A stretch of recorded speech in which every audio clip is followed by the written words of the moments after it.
아시겠지만 이 QEEG라는 것이 보통 이제 많이 오해하시는 그런 이게 이제 어떤 정량화 뇌파를 해서 뭐 토포그래피 맵 정도를 만드는 거다 이런 개념으로 QEEG 이렇게 생각하시는데 그런 것보다는 사실은 조금 더 큰 개념이다. 그래서 뇌파를 가지고 수치를 이용해서 뭔가 가공하고 분석하는 것을 다 정량화 뇌파라고 한다. 라는 것을 여러분들이 그냥 핵심적으로 알아들어 주셨으면 하고요. 그런데 그 중에서 가장 일반 뇌파 연구자들이나 관심 분야에서 사용하는 것이 그냥 이렇게 퓨리에 트랜스포메이션 하거나 파워 스펙트럼 분석을 해서 이렇게 빨갛고 노랗고 파랗고 이렇게 이런 식으로 나오잖아요. 그림도 그려주고 토포그래피 맵도. 그러니까 이제 그게 QEG인가 보다 이렇게 그냥 작게 생각하시는 경향들이 있는데 꼭 그런 개념은 아니고 모든 제가 오늘 이따가 말씀드릴 커넥티비티 분석까지 전부 다 이게 QEG에 해당하는 거다 이렇게 생각하시면 되겠습니다. 그래서 가장 지금 스탠다드하게 뇌파를 재면 프리퀀시 아날라이시스를 해서 원래 뇌파는 이렇게 타임 도메인으로 나오잖아요. 아까 임 교수님이 생각했습니다. 근데 그거를 타임 개념으로 빼버리고 그냥 프리퀀시 개념으로 만들어서 하는 것이 이제 퓨리에 트랜스포메이션이 되겠고요. 아까 제가 이따도 말씀드리겠지만 타임 개념을 약간 넣고 프리퀀시 개념도 같이 넣는 것이 있어요. 그게 이제 웨이블렛 아날리시스예요. 아니면 쇼타임 퓨리에 트랜스포메이션 아날리시스 두 개인데 그 중에서 이제 웨이블렛은 저주파 영역에서의 그 길이를 시간을 좀 길게 분석한다는 것만 다르니까 어쨌거나 타임 축을 해서 스펙트럼 분석을 하면 이제 웨이블렛 아날라이시스 이렇게 이해하시면 뭐 크게 이상은 없을 거예요. 그거 이따가 할 거거든요. 그런 개념들을 좀 아시고 타임축을 살려놓고 프리퀀시가 얼마나 되는지 숫자가 나오는 것이 아니라 그걸 색감으로 상대적인 색감으로 표현하는 것이 저희가 이따가 하려고 그러는 거예요. 이제 꽤 근사하지 않아요? 논문에 보면 이제 그런 식으로 나오거든요. 그래서 그런 것들을 여러분들한테 조금 이제 맛배기로 이렇게 할 수 있다는 것을 여러분들이 오늘 배우실 거고 보시면은 이거는 이제 타임축이 없잖아요. 델타, 세타, 알파, 베타, 감마의 상대적인 그런 값들만 나옵니다. 이런 것들을 이용해서 토포그래피를 하면 뉴로 가이드를 이용해서 이제 지금 뽑은 건데 이런 식으로 이제 색감이 있게 나오고 이것이 이제 어느 주파수 영역대에서 이게 세게 나오는지를 알 수 있고요. 근데 헤르츠 아까 질문 중에서 이제 헤르츠마다 분석하면 어떻습니까? 그런데 저도 임상적으로 보면 그렇게도 뭐 이렇게 레포트를 내주는 경우도 있는데 특정 주파수 한 군데에서만 이렇게 나오면 나중에 해석이 좀 어려워요. 그러니까 밴드별로 하는 것이 해석이 좋잖아요. 그냥 알파, 베타, 감마 이렇게 해주셔야 해석도 되지. 한 주파수에만 딱 나와버리고 그러면은 이거 어떡하지? 뭐 이런 이제 멘붕 상태에 빠지는 경우가 있으니까 그런 걸 이해하시면 될 것 같고요. 그래서 이걸 다시 한번 말씀드리면 디지털 시그널 아날라이시스 전부 QEG라고 한다. 아까 우리가 하려고 하는 거 오늘 타임 프리퀀시 도메인에서 웨이블렛 아날라이시스다. 퓨리에 아날라이시스는 아까처럼 이렇게 그냥 그런 식의 분석이다. 그다음 더 하는 것이 이제 페이스 싱크론이라든지 페이스에 대한 페이스 개념도 이제 헷갈리시는데 이게 사인, 코사인, 곡선이 나오잖아요. 웨이브가 나오잖아요. 그러니까 그게 이제 페이스가 있어요. 각도별로. 그래서 그게 이제 동기화돼서 같은 시간대 이렇게 주파수가 나오는지를 그렇게 이해하시면 돼요. 같은 시간대 동기화돼서 나오면 페이스가 락이 됐다. 그게 얼마나 가깝냐. 동기화가 얼마나 잘 됐냐. 시간축상에서 이제 이렇게 이해하셔서 그게 밸류가 클수록 락킹이 잘 돼 있다. 이렇게 분석하는 방법이 있다는 거고 여기 이제 에이스메트리나 커넥티비티 분석 같은 거 다 해서 QEG라고 한다. 이거고요. 밴드별 특징이 있습니다. 굉장히 이제 이런 요약본들은 많은데 제가 좋아하는 테이블이에요. 세타 밴드, 알파, 베타, 감마별로 이 프리퀀시가 어디에서 주로 나오는지 그리고 이 주파수 특성이 뭔지 이런 걸 이제 요약 정리해 놓은 그런 테이블이거든요. 그래서 보시면 알겠지만 이 세타 밴드 같은 경우가 이제 히포캄프스 이런 쪽에서 주로 나온다고 하고요. 그래서 이제 이 메모리라든지 시냅틱 플라스티시티라든지 뭐 탑다운 컨트롤 이런 것랑 관련돼 있다고 합니다. 근데 이제 이게 양날의 칼이에요. 이게 지난번에 제가 계속 말씀드리지만 사실은 치매 환자들이 그다음에 조현병 환자들이 세타밴드가 많이 나옵니다. 그게 좋은 게 아니거든요. 세타밴드가 많이 나오는 게.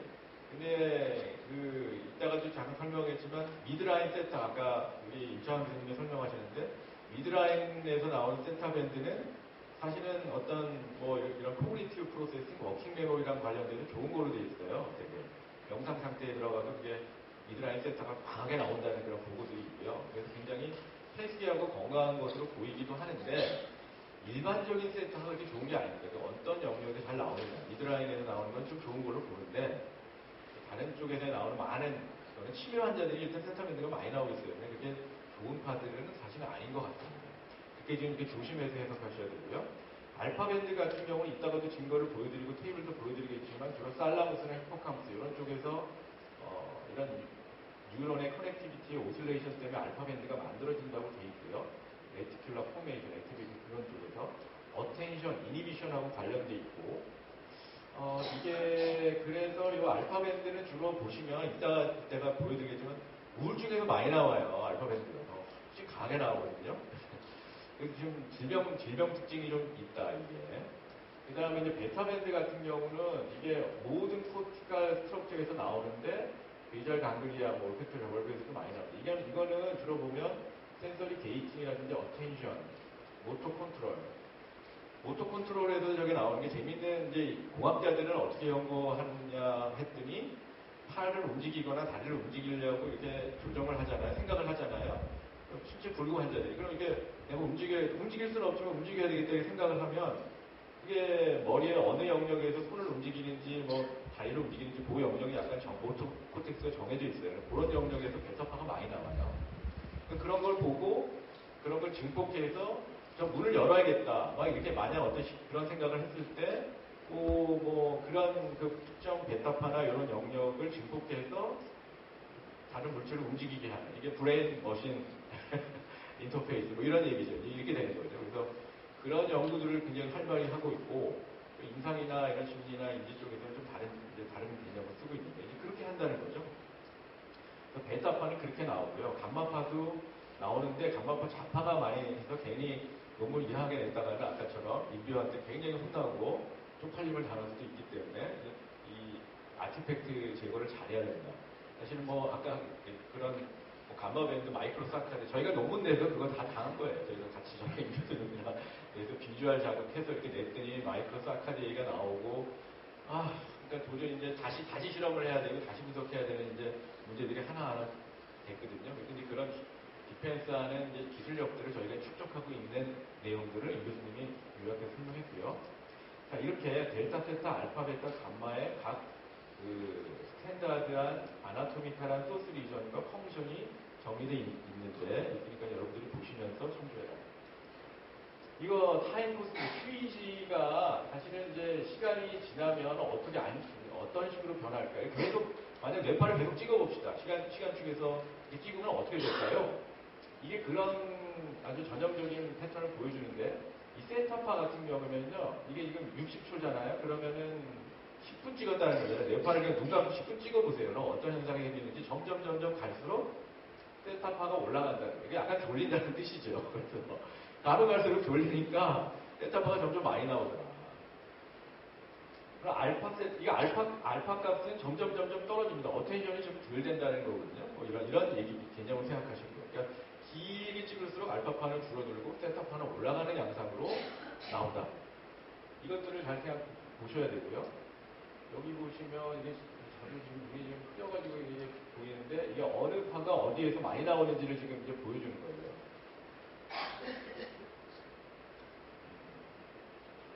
너무 흐려가지고 제가 잘 안 보이네요. 그래서 이거는 다음에 설명드리도록 하겠습니다. 얼마나 뇌파 자료를 길게 찍어야 유의한 그런 결과를 낼 수 있느냐 이런 거예요. 그래서 그러면 저희가 쓰는 방법은 이렇거든요. 뇌파를 한 3분에서 5분 동안 찍어요. 눈 감고 찍고 뭐 이렇게 눈뜨고 찍고 찍어요. 그런 다음에 그걸 잘라요.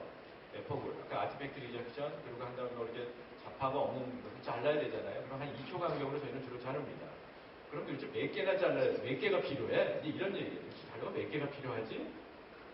그럼 2초씩 잘랐을 때 몇 개가 있어야 되냐면은 이게 이제 베리에이션이 클수록 이게 자료가 중구난방이라는 거예요. 이렇게 변한다는 뜻이니까 이게 안정화되려면 도대체 몇 개 정도 몇 초 정도 길어야 돼.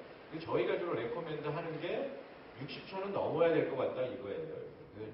만약 2초짜리를 잘랐다 그러면 30개 정도는 2초만 넘어야 여기 보시면 여기서부터 이제 안정화가 되기 시작하거든요. 물론 길게 찍으면 길게 있을수록 좋죠. 2초짜리를 만약에 10개 하면, 아니, 30개 하면 60초인데, 그럼 뭐, 60개 하면 더 길어지겠죠? 120초. 그러면 더 하겠지만, 그렇게 해서 모으기가 자료가 쉬운 게 아니거든요. 길게 찍을수록 좋지만, 너무 길게 찍으면 또 졸려지고, 뭐 이런 문제들이 생기니까, 저희가 레코멘드하고 논문 냈을 때 봤을 때 60초 이상은 돼야, 그래서 안정화가 되지, 뭐 몇 개 안 하고 2초짜리를 만약 한 10개 했다. 그래서 뭐, 그럼 20초 했다. 뭐 이런 식으로 해가지고는 좀 이렇게 억셉트 되기가 힘들다. 그러니까 최소한 2초짜리 30개, 1분 정도는 데이터 길이가 있어야 되겠다. 이렇게 생각하시면 됩니다. 이게 어느 파가 어디서 많이 나오는지를 보는 거예요. 이거 보시면 이것도 재밌어요. 알파파 같은 걸 기준으로 보시면 돼요. 알파파가 주로 이 오스피탈 영역에서 많이 나오거든요. 그래서 눈을 뜨든 눈을 감든 이게 오스피탈 쪽에서 강하게 나와요. 알파파. 제일 세게 나오는 거고요. 여기 보면 델타 밴드는 이 프론탈 쪽에서 많이 나와요. 프론탈 쪽에서. 이게 그 세타도 약간 그런 경향이 있어요. 약하게 나오지만 여기 보시면 프론탈 쪽에서 좀 강하게 나오고요. 베타 밴드는 대부분 약하게 나와요. 전 일렉트로이드 다 약하게 나오는데 보시면 뭐 이렇게 파란색으로 돼 있잖아요. 그러니까 전체적인 파워는 다 약하게 나오지만 골고루 퍼져 있다. 근데 알파 밴드는 좀 오스피탈에 좀 강하고 이런 델타나 세타는 약간 프론탈 쪽에 이렇게 이런 쪽으로 몰려 있는 경향이 있다. 이렇게 이해하시면 뭐 큰 문제는 없을 것 같습니다.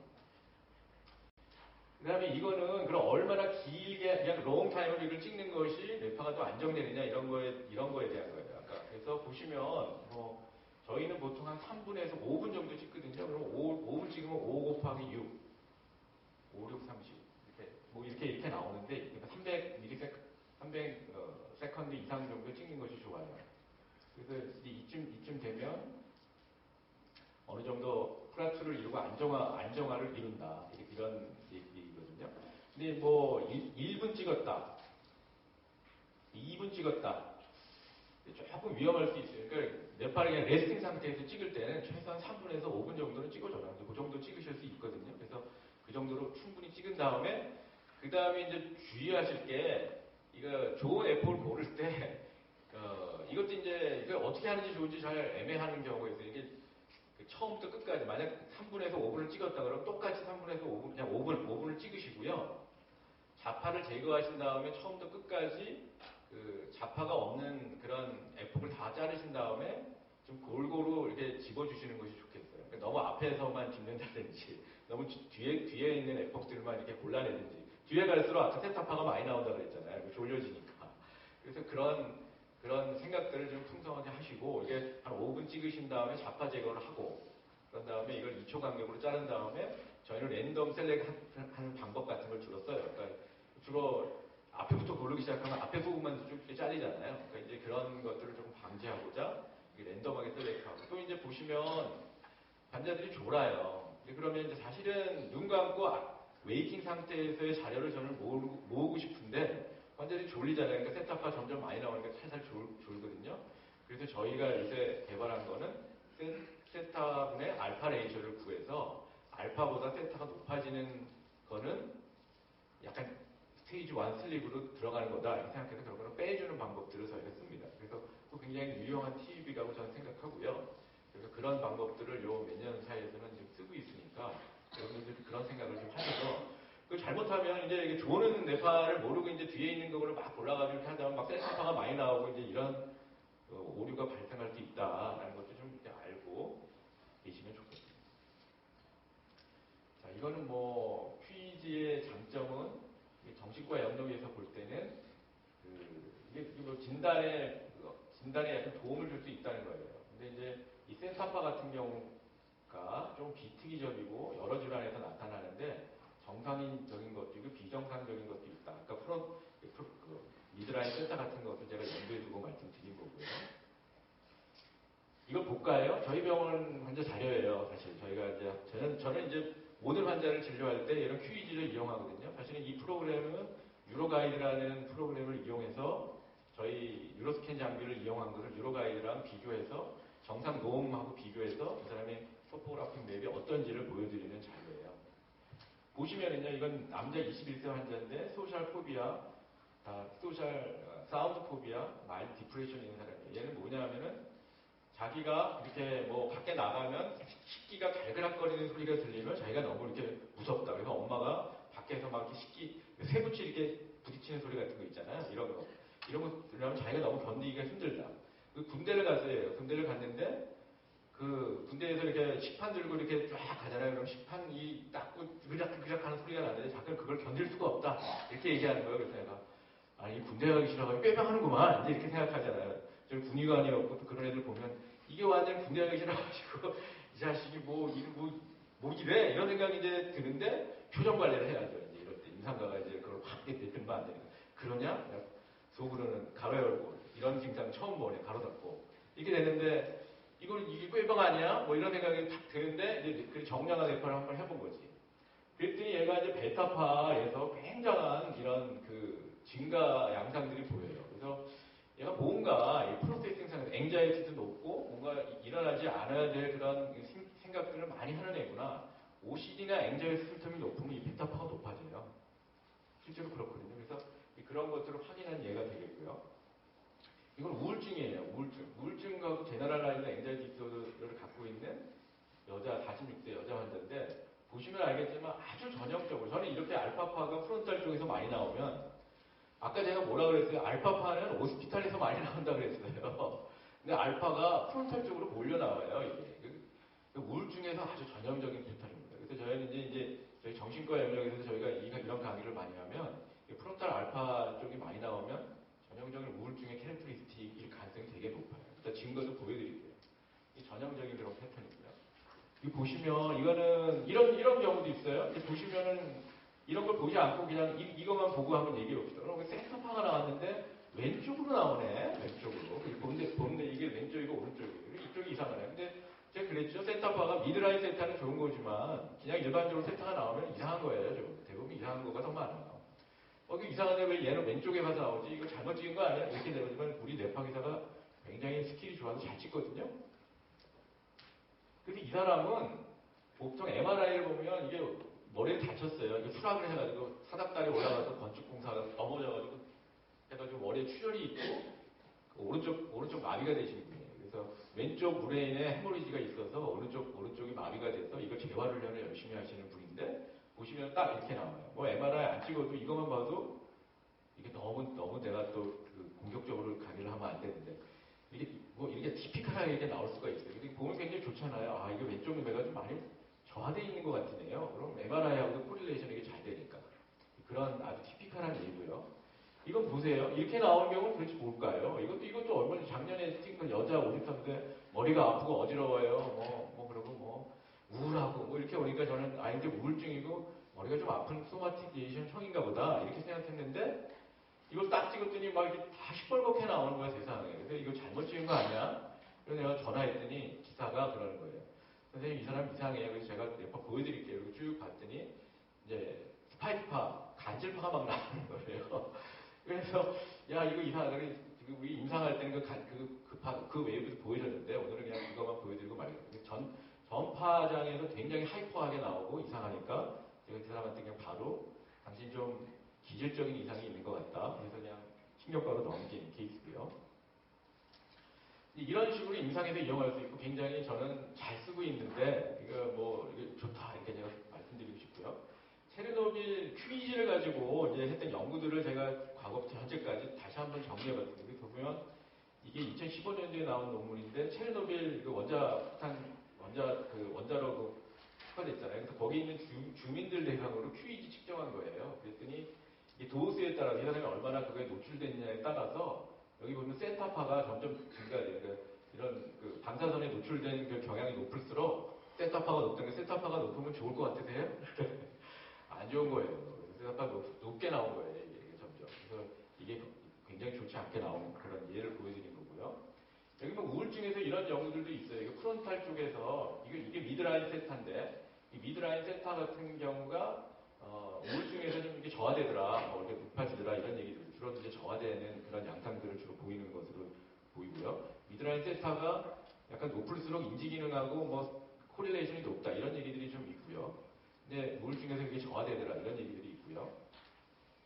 주로 임상에서는 약물을 치료했는데 벨라파신이라는 아주 항우울제가 있는데 이것에 반응을 잘하는 사람, 못하는 사람을 미드라인 세타를 쟀더니 뭐 리스판더에서 이것이 조금 리스판더가 로우 프론탈, 로우 엔티리어 싱글레이트 세타 밴드의 활성화가 있더라. 넌 리스판더보다. 근데 이제 조금 이게 지금 좋은 논문인데 이게 이펙트 사이즈가 좀 적은 게 있어요. 그래서 저희도 이제 비슷한 연구를 했는데 이게 뭐 결과가 좀 신통치 않은 것 같아요. N수가 적어서 같은지. 뭐 이게 제대로 나오면 이제 대박이죠. 근데 어느 그룹에서는 좀 나오기도 하고 이걸 리플리케이션 하려고 하면 잘 안 되는 경우도 있어요. 그래서 이게 거기가 약간 딜레마인데. 근데 이걸 발견하신 거는 좋은데 메소드로지컬하게 파인해야 되고 그리고 그게 리플리케이션이 계속 되는 게 정설이잖아요. 근데 아직까지 QEG 가지고 뭔가 있을 것 같은데 중요한 거는 이게 병리적인 소견만 반영하는 것이 아니고 뭔가 다른 인지 기능이 좋은 사람도 있고 작은 사람도 있고 또 우울증의 서브 타입이 되게 많거든요. 이게 활발한 타입, 쉽게 얘기하면 이렇게 에티피컬 타입 같은 경우면 굉장히 활발하고 앵셔스한 타입도 있고 멜랑콜릭 타입 같은 경우면 굉장히 이게 캄하고 다운되는 그런 형이 있기 때문에 우울증의 타입이나 성격 이런 거에 따라 다 좀 달라지는 것 같습니다. 그 다음에 알츠하이머에서는 이런 연구가 있어요. 알츠하이머 치매와 바스큘라 디멘티아를 구분했는데 여기 보면 이게 이제 프리퀀시 앰플리튜드 이제 큐리의 폼이죠. 컨트롤은 여기쯤 있어요. 근데 여기 보면 이게 세타파가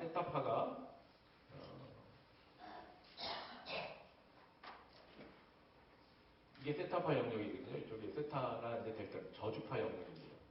이게 알파 영역에서도 좀 그렇고요.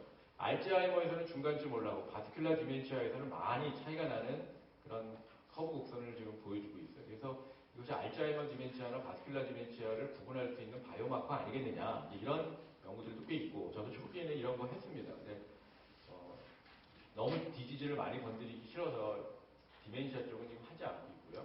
ADHD에서도 있습니다. ADHD 진단을 보면 보통 뭐 이런 인지기능 검사를 해서 이제 코미션 에러가 얼마나 되느냐, 오미션 에러가 얼마나 되니까 얼마나 실수하느냐 이런 거 가지고 ADHD 진단하거든요. 최근에는 성인 ADHD 같은 경우도 되게 많이 또 하이라이트 받고 있어서 이걸 해보면 저도 이제 요새는 ADHD 이거 시간 없지만 ADHD 환자들이 어떻게 오냐면 저한테 선생님 제가 ADHD 같아요. 이러고 와요 성인들이. 제가 드디어 알았어요. 제 진단명이 성인 ADHD. 제가 어렸을 때 ADHD가 있었다는 걸 지금 알았습니다. 이렇게 온다고요. 그래서 찍으면 실제로 이런 세타파 같은 경우가 많이 나오는 경우가 있어요. 그럼 진짜 이상하죠. 세타파가 많이 나오면 별로 이렇게 덜하거든요. 덜해지는데 집중이 안 되죠. 여기 보면 이제 여기는 베타파가 펜스 알파 같은 것이 많이 나오는 걸로 지금 돼 있는데 이건 컴바인드 타입이라든지 인어텐티브 타입이라든지 하이퍼 액티브 임펄시브 타입에 따라서 이건 애들 자료예요. 애들 자료가 약간 뇌파 자료가 달라요. 애들이 여기서는 지금 펜스 알파가 좀 많이 나오는 것을 이용했고요. 그리고 한국 연구자들이 한 거예요. 그런데 이게 여기서 강조하는 거는 이런 인지기능 검사만 가지고는 이 ROC 커브 곡선에서 구분이 잘 되는데 이게 QEG 패턴을 보시면 타입에 따라서 약간 다르게 나온다는 거예요. 그래서 주로 우리가 ADHD라 그러면 행동이 많거나 집중이 안 되거나 둘 중에 하나만 있거나 이럴 수도 있거든요. 그래서 그 타입에 따라서 좀 다르게 나오기 때문에 이 QEG 패턴을 보고 같이 진단하는 것이 좋다. 이렇게 주장한 논문이 되겠습니다. 그 다음에 QEG가 에이지나 섹스, 디프레션에 따라 어떻게 달라지는지를 보는 거예요. 여기 보시면 이게 우울증 환자들 대상으로 한 건데요. 우울증 환자들의 패턴이 약간 달라요. 이게 앱솔루트 파워 델타. 여자가 남자보다 델타 세타, 베타파 이런 것이 조금씩 높게 나와요. 그러니까 이 성에 따른 차이가 우울증에서 차이가 있다는 거죠. 저도 이렇게까지는 안 봤는데, 하여간 뭐 이런 연구들이 있고, 그러니까 성차가 좀 있으니 이것도 조심해야 되겠다라는 거고, 여기도 보면은 디프레시브한 환자하고 컨트롤, 환자, 헬스 컨트롤을 비교해 보면, 제일 많이 차이 나는 거를 한번 보죠. 델타, 우울증에서 많이 나오죠. 아무래도 인지기능 뭐 떨어지고 그러니까 뭐 많이 나오죠. 세타도 많이 나와요. 여기 보시면 제일 많이 나오는 게 알파예요. 보시면 알죠. 104, 74. 그래서 이것도 뭐 차이가 다른 것보다는 확연하게 많잖아요. 근데 이제 저희도 해보면 우울증에서 이 알파파의 이상은 아주 도미넌트하게 나오는 현상 같아요. 아직까지 뭐 이렇게 책에 쓸 정도로 뭐 그렇다 이렇게 말할 수는 없지만 증거들은 제 임상적인 증거는 좀 강한 것 같아요. 이게. 그래서 우울증에서 알파파가 강하게 나오는 것은 좀 이제 컨시스턴트하고 스트롱 에비던스가 있는 것 같고 베타, 델타, 세타 이런 파들도 조금씩은 뭐 이렇게 변화가 좀 있어요. 스키조프레니아에서는 어떨까요? 조현병입니다. 조현병. 이 조현병에서도 마찬가지지만 뭐 여러 가지 크로닉, 포스트 에피소드, 앤리스크, 헬스 컨트롤, 헬스 렐러티브 컨트롤 이렇게 봤는데 보시면 이 저주파 영역에서 조금 많아요. 저희도 이런 비슷한 연구에서 커넥티비티 저희 이제 보고 그런 거 보거든요. 그리고 보시면 이 스키조프레니아에서는 세타에서 주로 병리적인 소견들이 나오는 경우가 많아요. 그러니까 이게 강해지고 연결성에 어떤 변화가 있고 이런 쪽으로 답이 나옵니다. 우울증에서는 알파에서 주로 그런 현상들이 생기고요.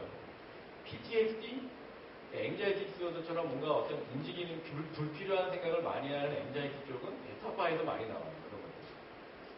그래서 뭐 이제 딱딱딱 떨어져서 뭐 주장하기는 어렵지만 인지 기능이 덜해지는 치매나 조현병은 세타파, 델타파, 그 다음에 우울증에서는 알파파 쪽에서의 병리가 심하고 앵자이티 쪽은 좀 베타파, 감각장애 같은 경우는 베타파 이런 쪽에서 많이 그런 병리들이 나와요. 그렇게 나오는 거 아닐까 우리가 추정하고 있고요.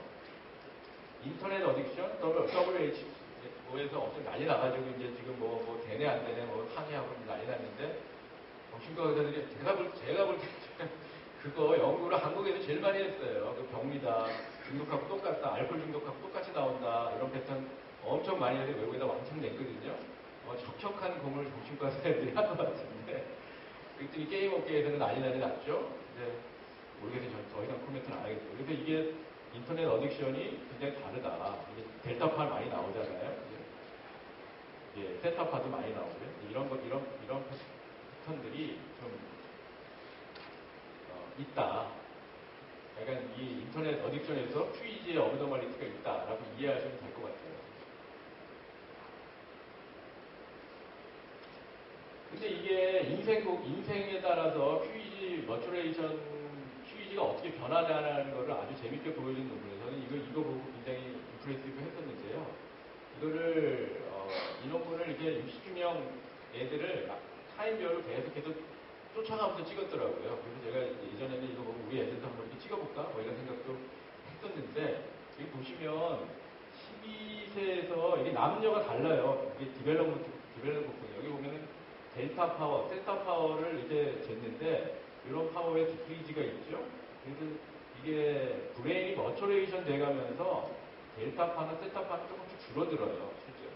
그리고 실제로 15세 이상 되면 성인 패턴이 비슷하게 되고, 이제 18세 되면 성인 패턴이 되는데, 여기 보시면 이게 델타파나 세타파가 조금씩 감소되기 시작하는데, 이게 빨간 게 여자들이거든요. 여자들이 좀 빨리 뇌가 성숙이 돼요.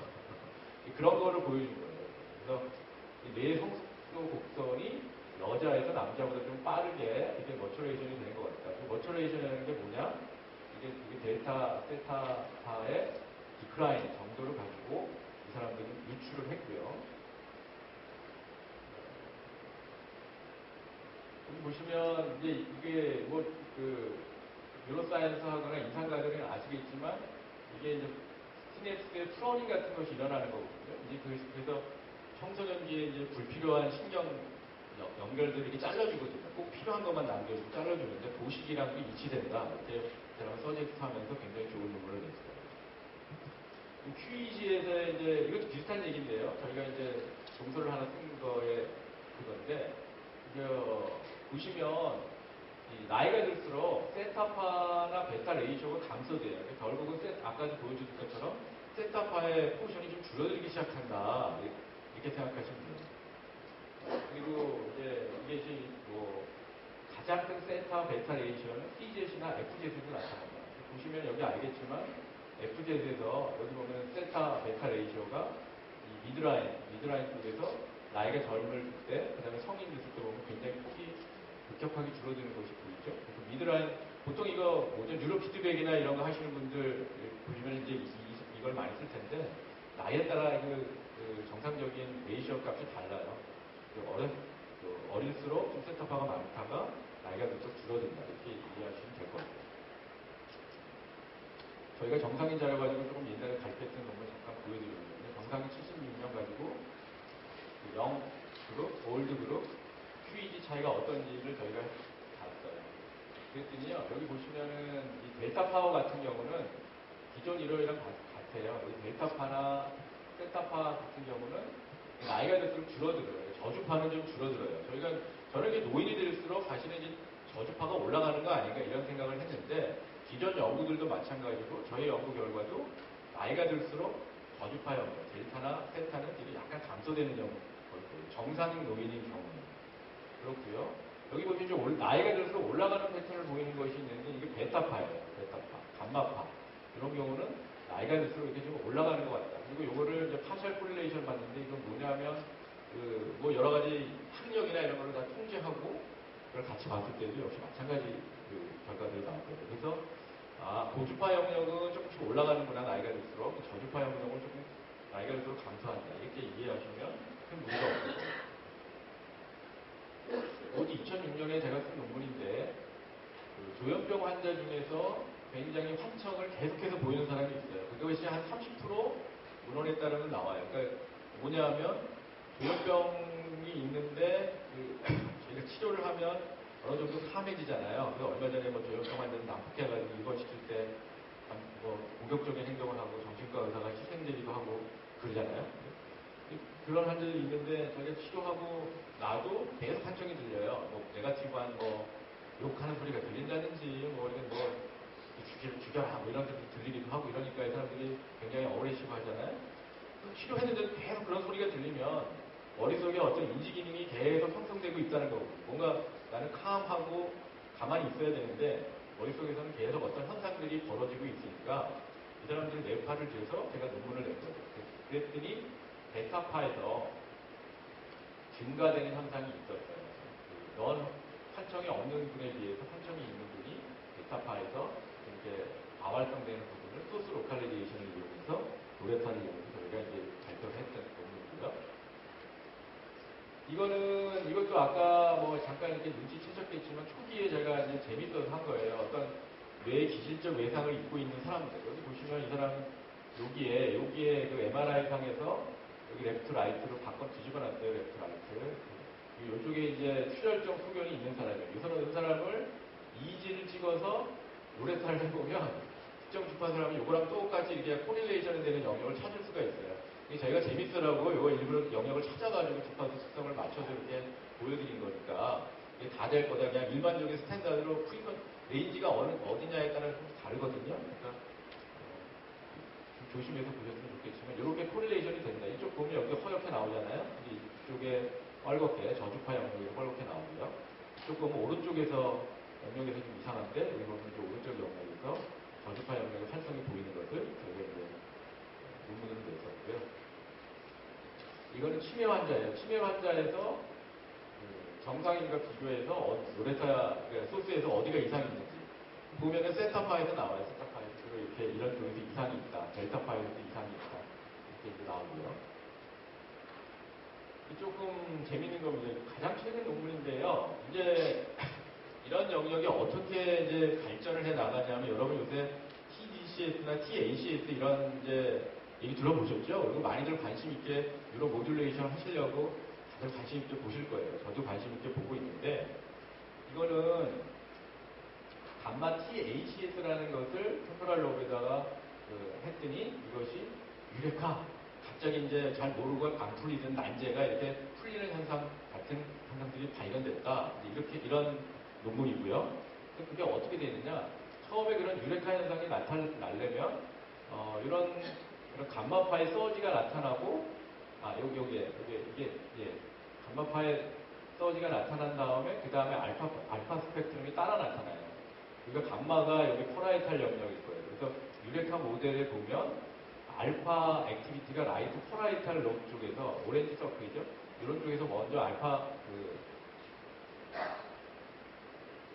서클이 일어난 다음에 그 다음에 이제 감마 밴드에서의 라이트 템포랄 폴에서 영역이 나타나는 이런 패턴으로 나타나면 그 유레카 현상이 나타나더라 라는 그런 그 발견을 했고요.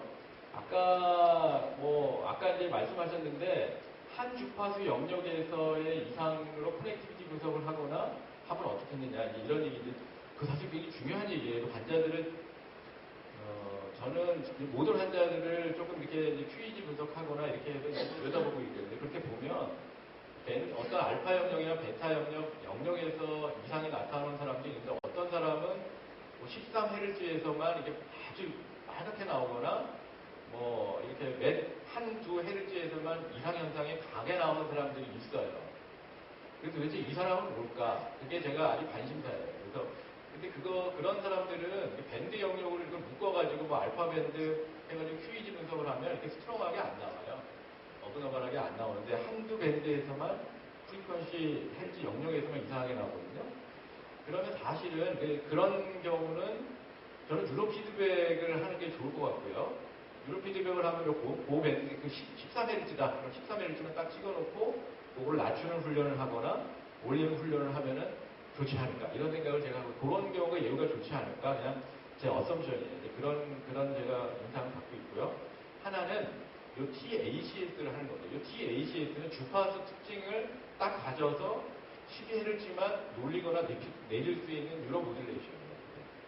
TDCS는 이게 그냥 전류를 그냥 무작위로 흘려주기 때문에 어떤 주파수인지 몰라요. 이게 내리거나 올리거나만 할 수 있는데 TACS는 주파수를 걸어준 다음에 그 주파수를 그 부위에다가 잡아주고 그 주파수를 올리거나 내릴 수 있는 모듈레이션을 할 수가 있습니다. 그래서 그런 기기들이 이제 곧 나오거든요. 5월달에 나온다 그랬는데 6월달쯤 되면 이제 베타판이 나올 것 같아요. 그 와이브레인에서.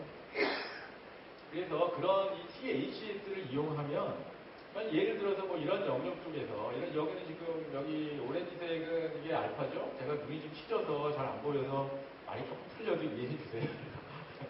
제가 요즘 수술을 해가지고요. 잘 풀려요. 알파파 이런 영역에서 알파파가 문제라면 이거 사실 이렇게 때려주면 되거든요. 여기다가 알파파를 증가시키고 이쪽에는 감마파를 증가시키는 거를 순차적으로 이렇게 때려주면 인지 기능을 향상시킬 수 있지 않을까? 뭐 이런 생각들을 하는 거예요. 지금 이런 생각. 이렇게 해보면 좋겠다, 이런 생각들을 했고요. 저희가 이제 마지막 슬라이드 쪽으로 가고 있습니다. 그래서 저희가 낸 논문은 그런 겁니다. 우울증 환자들을 눈을 감고 뇌파를 찍습니다. 눈을 감고 뇌파를 찍고, 아까 5분 이상 충긴다고 했죠. 그래서 5분을 찍고, 자파를 딱 제거한 다음에 2초씩 잘라요. 2초씩 자른 다음에 이 논문에서 그걸 썼는지 아마 안 썼을 텐데, 저 지금 하는 거는 세타 알파 레이셔를 구해서 세타가 알파보다 높게 나오는 거는 다 버려요. 왜냐면 이 사람은 졸았을 테니까. 그런 타를 구한 다음에 그 에폭을 다 해서 랜덤 샘플링을 해요. 30개 랜덤 샘플링, 또는 35개 랜덤 샘플링을 해서 그걸 가지고 QEG 정량화 분석을 한 다음에 이따 그 자료를 다 나눠주고 아마 비슷한 걸 할 거예요. PTS 자료 가지고. 그런 다음에 저희가 이제 조금 고차원적인 펑셔널 커넥티비티라는 걸, PLV라는 걸 재고 코릴레이션 된 다음에 아마 PLV 됐을 거예요. 그 다음에 그 매트릭스를 가지고 스몰 월드 네트워크 분석을 하는 거예요. 그러면 어떻게 나오느냐, 어떤 식으로 나오느냐, 그거 보겠습니다. 그래서 보시면, 이것이 이제 조금 어떻게 된 건가? 그래서 이걸 소스 레벨에서 참 하는 거예요. 소스 레벨에서 한다는 걸 이제 제가 말씀 안 드렸는데. 일렉트로드 레벨에서 하는 게 아니라 주파수 측정이 나왔잖아요. 그럼 그걸 인버스 프로그램을 돌려서 브레인스톰을 써서 소스로 돌린 다음에 소스에서 각 영역별로 스몰 월드, 주파수별로 스몰 월드 네트워크 분석을 한 겁니다. 그런데 복셀이 너무 많아요. 몇 천 개 막 이렇게 나와요. 이게 너무 영역이 많으니까 복잡하잖아요. 너무 많이 연결성이 많이 나오니까 저희가 그걸 골랐어요. 아틀라스에서 그 좌표값이 있으니까 왼쪽 그 노드를 33개, 오른쪽 노드를 33개로 이분하게 디스트리뷰션 된 노드를 잡은 다음에 그 33개 토탈 66개의 노드별의 연결성이 어떻게 되냐라는 걸 계산했어요. 그것도 원하시면 그런 워크숍도 해도 돼요. 근데 좀 복잡한데 이제 매트랩도 알으셔야 되고 그런 거 툴박스들이 또 있어요. 그러니까 오늘 배우시는 거를 몸에 잘 따라 하시고 자신감을 붙이셔야 그런 단계까지 갈 수 있는 개념적인 그런 베이스를 확립하실 수 있을 거예요. 그렇게 되기를 바라겠습니다.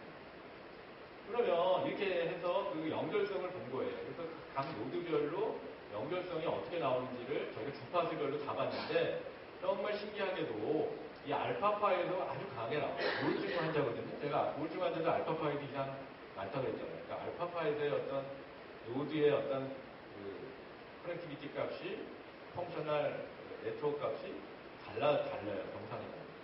그래서 이렇게 보시면 특별히 많이 나오는 값이 많이 이렇게 그 이상하게 나오는 부위가 있는데 그 부위가 인피리어 프론탈 자이러스, 이게 인피리어 프론탈 자이러스, 여기 보시면 또 비주얼 코텍스, 그다음 슈피리어 템포럴 자이러스, 뭐 이런 영역, 도저레터럴 프리프론탈 코텍스. 우울증에서 사실은 너무 재밌게 나왔는데 이게 우울증에서 문제가 있을 것 같다라고 하는 영역들이 대부분 이펙트 사이즈 마디스트 정도 되는 이상으로 다 나와요. 그래서 이런 것들이 굉장히 재미있을 수 있겠구나. 사실은 제가 이제 주장하는 것이 이런 부분이 이게 TDCS의 또는 TACS의 타겟 영역이 되겠다라고 저는 이제 생각을 합니다. 보시면 이렇게 나옵니다. 그래픽하게는 이렇게 표현할 수 있는데 이게 우울증에서 TDCS를 어디서 하면 좋냐 하는 거에 대한 답을 약간은 보여주는 그런 거예요. 지금 우울증에서 TDCS 어떻게 하는지 아세요? 그럼 이쪽에다가 에너드를 대고 이쪽에다 캐소드를 대고 이렇게 해요. 이렇게 에너드, 캐소드 이렇게 대고 이렇게 하거든요. 클래식하게. 근데 이게 불만족스러워요. 왜냐하면 저도 그렇게 했어요. 지금 하고 있거든요. 열심히 하고 있는데 에너드, 캐소드 넣어가지고 그렇게만 하려니까 처음에 프로토콜이 그렇게 나왔어요. 바꾸지도 못하게. 이렇게 됐는데 어떤 사람은 뭐 좋은 사람도 있는데 어떤 사람은 선생님 머리 아파요. 하나도 안 좋아졌는데요. 이런 얘기 들으면은 임상으로도 아주 기분이 나빠요. 좋아지고 싶은데 뭐 하나도 머리 아프 죽겠는데 뭐 계속 하라는 거야? 막 이렇게 따지면 어떻게? 그러니까 이걸 어떻게 바꿔보고 싶잖아. 이렇게 하면 바꿔보고 싶고 이 토포그래피를 보면 다른 쪽에서 좀 이상이 있는 경우는 있는데 그걸 보고 이렇게 바꾸려고 하거든요. 의사들은 베리에이션을 주려고 하거든요. 근데 여기 보시면 이쪽 알파파가 이게 높게 크로스트링 코에피션트라는 게 이제 높게 나오거든요. 이 부분이 바로 이 도저레터럴 프리프론탈 코텍스가 지금 이건 지금 우울증 에버리지에서 낸 건데 우울증에서 주로 타겟 리전으로 이쪽 액티비티 에너지 되고 타겟하는 영역이에요. 그 부분이 딱 나왔어요. 그래서 이게 이론상으로 맞긴 맞다. 근데 이제 인디비듀얼 베리에이션이 있다는 게 있는 거예요. 인디비듀얼 베리에이션. 우울증이라고 다 같은 우울증이 아니고 어떤 사람 도미넌트하게는 이렇게 나오는데 에버리지하게는 이렇게 나오는데 이게 아닌 경우도 있다. 근데 여기 이쪽을 강화시켜주고 또 이쪽도 강화시켜주는 이게 에버리지하게는 이건 오른쪽에서는 이쪽 강화시켜주는 이런 네 가지 타겟을 주고 TDCS를 하면 우울증에서 이 연구가 완전 성공하고 리플리케이션 된다면 제 연구 자료는 그런 인프레션을 주는 거예요. 기존에 여기 세 군데를 일단 갖다 때려봐라. 그러면은 좀 에버리지 정도는 성공할 거다. 이런 얘기를 주는 거거든요. 그럼 인디비주얼하게는 어떻게 하지? 진짜 다 그렇진 않잖아요. 난 다르잖아요. 다른 사람들. 예를 들어서 어떤 사람은 그냥 별 스트레스가 없어도 인네이트하게 우울한 사람들이 좀 있어요. 그럼 물어보면 난 별로 스트레스 별로 없고 뭐 이렇게 얘기하시는 경우도 있거든요. 조금 잔잔한 스트레스들이 많이 쌓여서 우울해졌어요. 근데 어떤 사람은 그렇지 않아요. 남편이 맨날 술 먹고 들어 스스로 패거나 집안이 파산하거나 배우자가 돌아가셨거나 그럼 강했던 사람인데 스트레스를 팍 받잖아요. 그럼 우울해서 오잖아요. 다르잖아요. 우울증이 성격이 다르잖아요. 그럼 어떻게 똑같이 이걸 어프로치를 하나요? 그게 말이 안 되는 거야. 내가 생각할 때는 말이 안 돼요. 똑같이 치료한다. 똑같이 항우울제 주고 이렇게 치료하는 것도 말이 안 돼요. TDC에서 똑같이 한다는 것도 말이 안 돼요. 그것이 이제 저희가 이제 극복해야 될 인디비듀얼 베이스 된 프리시전 메디틴으로 가는 그런 베이스인데 제가 볼 때는 이런 퀴즈 자료를 이용해서 하면 그 인디비듀얼 베리에이션을 구할 수 있어요. 아까 제가 다시 보여드리겠지만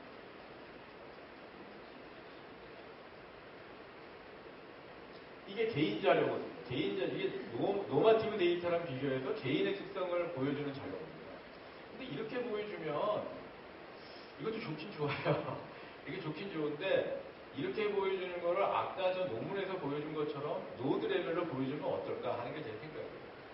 제가 그렇게 한번 해보려고 이렇게 하려고 지금 하고 있는데 이거는 그룹별로 개인의 특성을 비교한 토포그래픽 맵이에요.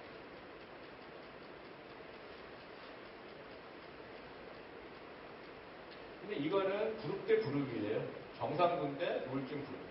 그래서 저는 제 생각은 정상군 대 개인 우울증 환자, 개인 스키조프레니아 환자의 맵을 구현하는 그런 그 커넥티비티 맵을 제시해 줄 수 있다면 이 TDCS 기술에서의 혁신적인 이노베이션으로 갈 것 같다. 이렇게 제가 생각하고 있고요. 저 혼자 신났죠? 그래서 저 혼자 좀 신나요. 그래서 이거 가야 돼. 이거 해야 되는 거야. 이런 생각들을 하고 있습니다. 그래서 이게 이제 그런 기술이거든요. 이게 이제 우리나라에서 이게 와이브레인에서 개발하려고 하는 프로토타입이에요. 보여줘도 되는지 모르겠지만 그냥 허락받고 제가 보여주는 거니까 이렇게 헬멧형으로 해서 영역에서 어느 영역을 이렇게 막 뚜두두두 막 이렇게 올리거나 내리거나 이제 이런 그런 것들을 하려고 하는 것 같고요. 이거는 유로 일렉트로닉스에서 개발한 이미 활용되고 있는 거예요. 스위스인가 스위스 얘기하는데 이렇게 여러 영역에서 몇 개를 올리거나 내리거나 빨간 거는 올리고 이거는 내리고 이런 그 특성을 맞춰서 이걸 하려고 하는데 제가 가만 보니까 제가 했던 기술이 이런 거에 굉장히 상용화될 수 있을 것 같다. 이런 생각들을 제가 하고 있다는 거고요. 여기 보면 우울증에서 또는 PTSD에서 이런 똑같은 짓을 했거든요. 이건 PTSD 자료예요. PTSD 자료에서 이런 자료 5가지 정도의 영역이 PTSD 정도에서 올라가 있다. 크로스리포트가 올라가 있으니까 이것을 내리는 치료를 하면 되겠다. 이렇게 제가 서제스트를 했고요. 제 자료는 여기까지입니다. 시간을 많이 좀 세이브 했네요. 그래서 보시기는 알겠지만 이제 이런 QEG 기술이 단순히 통포를 보여주고 이렇게 하는 그런 단계에서 벗어나 굉장히 높은 단계로 가고 있다. 그것이 사실은 10년 전에 제가 논문 쓸 때는 아까 이 좌파를 잘 제거했니? 이거 아티팩트 리젝션을 잘했니? 근데 여러분 그 관문을 넘기가 힘들지요. 정말 처음에 그 아티팩트 리젝션이나 데이터 잘 정돈하는 법을 처음에는 잘 배우셔서 논문 한두 개만, 두세 개만 이제 잘 성공적으로 퍼블리싱 하면 그 과정은 기계적으로 하는 겁니다. 계속 루틴으로 똑같이 하는 거기 때문에 여러분들 이렇게 어렵지 않습니다. 근데 그 과정을 대부분 못 넘으시고 계속 또 배우시고 또 다시 좌절하시고 또 이거 안 되나 봐 또 이렇게 하시는데 그 과정을 꼼꼼하게 처음에 뚫고 나가시면 그 다음에는 아주 그 대평원이 펼쳐져 있습니다. 거기 여러분들이 응용하실 분야가 너무 많다. 이렇게 제가 주장하는 거고요. 그래서 정신 영역이나 심리적인, 인지적인 영역은 어떤 진단적인 풀이 없잖아요. 그냥 보고 하잖아요. 면담하고. 근데 QEG는 굉장히 빠르고 쉽고 싸게 할 수 있습니다. 그리고 이런 어떤 멘탈 페노미난에 대해서 평가할 수 있는 좋은 툴이 될 거고요. 그래서 저는 정신과적, 심리적 그런 영역에서의 어떤 진단적 보조, 어떤 심리적인 서포팅하는 에비던스를 잘 사용할 수 있을 거라고 믿어 의심치 않습니다. 제 강의 여기까지 마치도록 하겠습니다.